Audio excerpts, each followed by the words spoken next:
Henson Ong, followed by Justin Holstrom, Jason Tetlow, Thomas Philippides, number 659. Thank you. Please proceed. Yeah.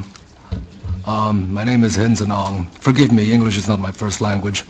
I am a legal immigrant, and I am an American by choice.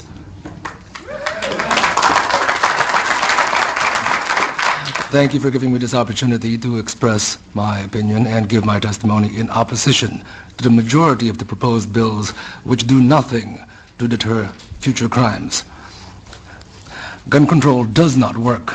Your own history is replete with high school rifle teams, Boy Scout, marksmanship merit badges. You could buy rifles at the hardware stores. You could order them, mail order, delivered to your home. Your country was awash in readily available firearms and ammunition. And yet, in your past, you did not have mass school shootings. Other people have already expressed the question, what changed?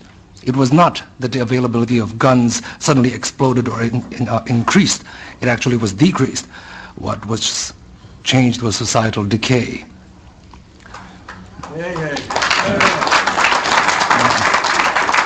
If gun control actually did work, Washington, D.C. and Chicago would be the safest cities in your nation, but it is not. They have the toughest gun laws and the highest crime and murder rates. Now, some people have asked and called the AR-15. They called the AR-15 a weapon of mass killing. Well, it turns out that there are a few government agencies which disagree with that characterization. The Department of Homeland Security has stated that a rifle chambered in 5.56 NATO with a 30-round magazine is suitable for personal defensive use. I have documentation on that. It is HSCEMS-1212-00011, solicitation for the Immigration and Customs Enforcement Agency. Now, who needs an AR-15 with 30-round mags? That question has also been brought up.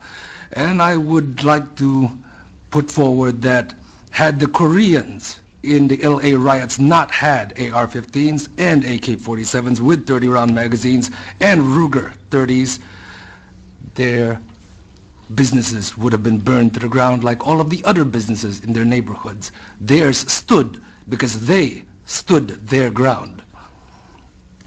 I would also put forward the conjecture that had the 10,000 students at Tiananmen Square not been unarmed, things may not have resulted in so many of them disappearing.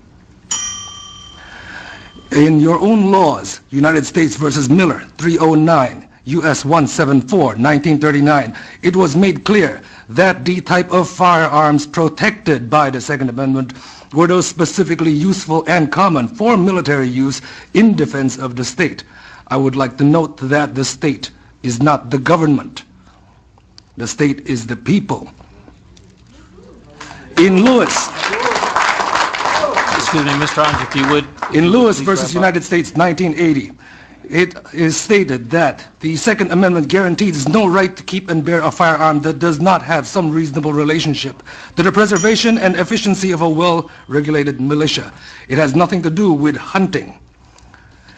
The militia, as per the debates in the convention, shows plainly enough that it is composed of all males physically capable of acting in concert for common defense. And further, that ordinarily, when called for service, these men were expected to appear bearing arms supplied by themselves and of a kind in common use at the time. The AR-15 is the most common and popular rifle in America at this time. Would you please wrap up? I will wrap up. I would like to wrap up with a statement from Judge Andrew Kozinski in Silveria vs. Lockyer, 2003. My excellent colleagues have forgotten these bitter lessons of history. The prospect of tyranny may not grab the headlines the way vivid stories of gun crime usually do, but few saw the Third Reich coming until it was too late. The Second Amendment is a doomsday provision, one designed only for those exceptionally rare circumstances when all other rights have failed. A free people can only afford to make this mistake once. Thank you.